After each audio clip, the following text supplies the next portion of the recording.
Olá, amigo internauta, você que curte, acompanha a nossa página, o Avivamento do Conhecimento. Estamos gravando esse vídeo sobre o texto de Romanos 8:28, que foi o texto que nós publicamos na nossa página que iríamos explicar. Aliás, houve um frisson muito grande, muitas curtidas e muitos comentários, onde nós percebemos o interesse de vocês em receber o esclarecimento da Palavra de Deus. Quero aproveitar também para agradecer as mais de 3.000 curtidas que a nossa página recebeu e também de dizer que os nossos vídeos já superaram a marca de 40.000 visualizações. Muito obrigado a você que nos ajuda a tornar esse projeto um sucesso. Peço que você compartilhe nas suas redes sociais, mande para os seus contatos do WhatsApp. O nosso interesse é de propagar amplamente a Palavra de Deus. Vamos ler o texto de Romanos 8:28. Sabemos que todas as coisas cooperam para o bem daqueles que amam a Deus, daqueles que são chamados segundo o seu propósito. Esse texto, juntamente com outros textos, compõe um conjunto de versículos na Bíblia que são muito mal interpretados, que comumente nós usamos de uma forma errada. E eu quero tratar desse versículo agora, de Romanos 8:28, e em outros vídeos vou estar explicando outros textos que estão nessa mesma situação. O primeiro erro que a gente comete aqui nesse versículo é de tirá-lo do seu contexto e usá-lo de forma isolada. Esse é um perigo que nós corremos todas as vezes que nós pegamos um versículo isoladamente da Bíblia e fazemos uso dele sem comparar o seu contexto e sem comparar com a própria Bíblia. O melhor método para nós estudarmos a Bíblia, para interpretarmos a Bíblia, é utilizarmos a própria Bíblia para que ela interprete ou para que ela diga aquilo que ela quer dizer. Por quê? Porque quando encontramos um texto na Bíblia, por exemplo, sobre cura, nós podemos encontrar uma série de outros textos na Bíblia sobre cura que nos ajudará a compreender tudo aquilo que a Bíblia quer ensinar sobre cura. Quando nós encontramos um texto como esse de Romanos 8:28, precisamos também expor esse texto a todo o contexto da Bíblia para entendermos se a forma que nós estamos usando esse texto, se ele está de acordo com a Bíblia. Acontece que a gente se acostumou a ter uma Bíblia na nossa cabeça. É aquela nossa maneira de crer. É como nós cremos na Bíblia, como nós cremos nos textos da Bíblia. Aí nós acabamos julgando a Bíblia por aquilo que já está na nossa cabeça e não por aquilo que está escrito na Bíblia. E esse é um perigo que nós corremos, de estarmos nos enganando a nós mesmos, achando que um versículo diz uma coisa que ele não quer dizer, simplesmente porque tiramos ele do contexto e usamos de forma isolada. Outro erro é quando nós pegamos os versículos da Bíblia para encaixar na nossa vida, nas nossas experiências, nos momentos difíceis que nós passamos. Quantos sabem aqui que a nossa vida, as nossas experiências é que devem se encaixar na Bíblia? Elas é que têm que ser filtradas pela Palavra de Deus, que nós temos que examinar as coisas que nos acontecem à luz da Palavra de Deus e não querer encaixar a Palavra de Deus nas coisas que acontecem na nossa vida. É o que ocorre na aplicação desse texto de Romanos 8:28. Muita gente usa esse texto como se estivesse se referindo à soberania de Deus. É óbvio, Deus é soberano sim, Ele é o Senhor de tudo. Porém, na sua soberania, Ele estabeleceu princípios e é uma forma de legitimar a sua soberania quando Ele mesmo respeita os seus princípios. Quantos sabem que Deus é mais um Deus de princípio do que de promessas? Só que a gente está acostumado apenas a marcar as promessas na Bíblia. Tem até uma caixinha de promessas, né? Tem pessoas que vivem tirando a sua sorte. Todo dia pega aquele versículo da caixinha de promessa. Porém, Deus é mais um Deus de princípios do que um Deus de promessas. Nunca vi ninguém marcar só os princípios na Bíblia. Vou te dar essa dica. Comece a marcar os princípios, que as promessas se cumprirão na sua vida. Mas voltando aqui ao texto de Romanos 8:28, que eu quero tentar ser mais sucinto nesse vídeo, nós cometemos esses erros que eu citei e usamos esse versículo para justificar principalmente as derrotas, as perdas, os momentos ruins, as dificuldades da vida. Quando Paulo diz que todas as coisas cooperam para o bem daqueles que amam a Deus, temos a tendência a interpretar isso de uma forma errada, como se Paulo estivesse se referindo às coisas da vida. E nesse caso nós usamos muito mais para as coisas que dão erradas, não é? Quando algo dá errado, a gente pensa assim, mas todas as coisas cooperam para o bem daqueles que amam a Deus. Deus deve ter um propósito nisso.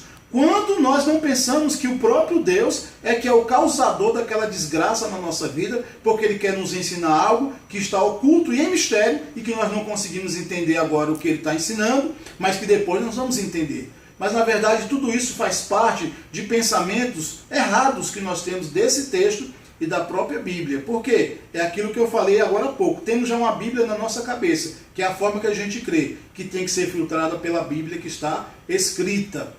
Tem que ser julgada pela própria palavra. Os nossos pensamentos têm que ser julgados. Pensamentos errados que nos levam a fazer a aplicação errada dos versículos. Se examinarmos o contexto de Romanos 8, vamos entender do que Paulo está falando. Paulo não está falando das coisas que acontecem na nossa vida, como perder o emprego, como ficar doente, enfim, passar várias situações difíceis. Paulo não está se referindo a isso. Pelo contrário, Paulo fala nesse capítulo, que é um capítulo muito importante do livro de Romanos, ele começa falando que se nós andarmos no Espírito, não há nenhuma condenação. Se nós não andarmos na carne, mas se nós andarmos no Espírito. E ele continua falando do Espírito Santo habitando em nós e o Espírito Santo guiando os filhos de Deus. Depois ele fala da intercessão que o Espírito Santo faz por nós, porque o Espírito Santo é o único que conhece a vontade de Deus. Está aqui uma chave importante. O Espírito Santo é aquele que conhece a vontade de Deus para a sua vida. E o Espírito Santo agora habita dentro da pessoa que foi regenerada em Cristo. E ele agora vai revelar para essa pessoa o plano que Deus tem para a vida dela. Porque foi Deus mesmo quem nos escolheu para formar em nós o caráter de Cristo. Ele nos escolheu, Ele nos chamou, Ele nos justificou e também nos glorificou, que é o propósito que Ele tem. Portanto, querido, nesse contexto de Romanos 8, que não se refere às coisas que acontecem na nossa vida, mas sim o plano e o propósito que Deus tem para nós, a vontade de Deus para a nossa vida. Eu até anotei aqui uma frase que vai te ajudar a entender o que é que esse versículo quer dizer.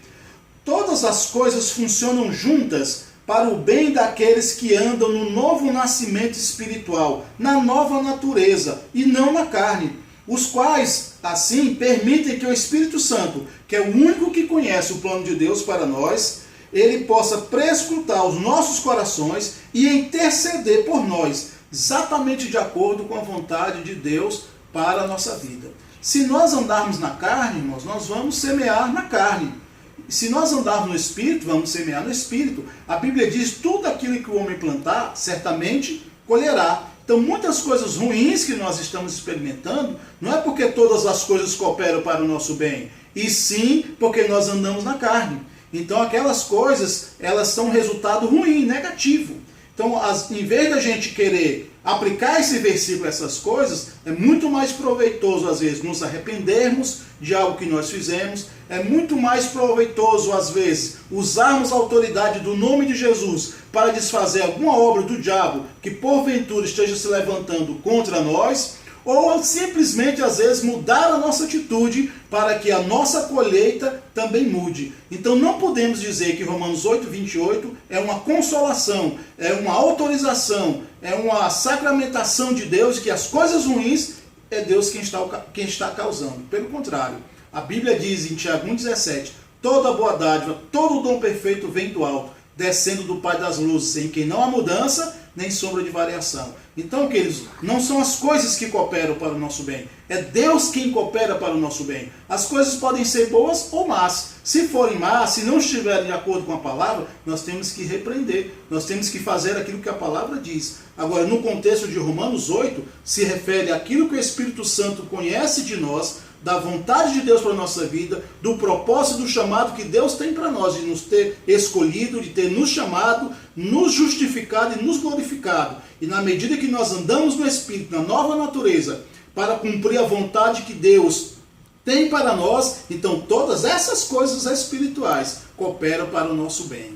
Então eu espero que essa pequena meditação te ajude a você refletir a forma que você tem aplicado esse versículo na sua vida, sendo muitas vezes até tendo uma atitude conformista, uma atitude muito passiva, aceitando danos que o diabo traz, que ele vem roubar, matar e destruir. E você aceita, às vezes até justificando nesse texto de Romanos 8:28. Mas hoje chegou luz para você saber que pode é andar no conhecimento da palavra de Deus, entendendo que as coisas que não estão em linha com a palavra de Deus na sua vida, você pode ordenar para essas coisas que elas saiam da sua vida e se estabeleça o que Jesus disse: eu vim para que tenham vida e vida com abundância, sabendo que nada vai nos separar do amor de Deus. Nada, nada poderá nos separar.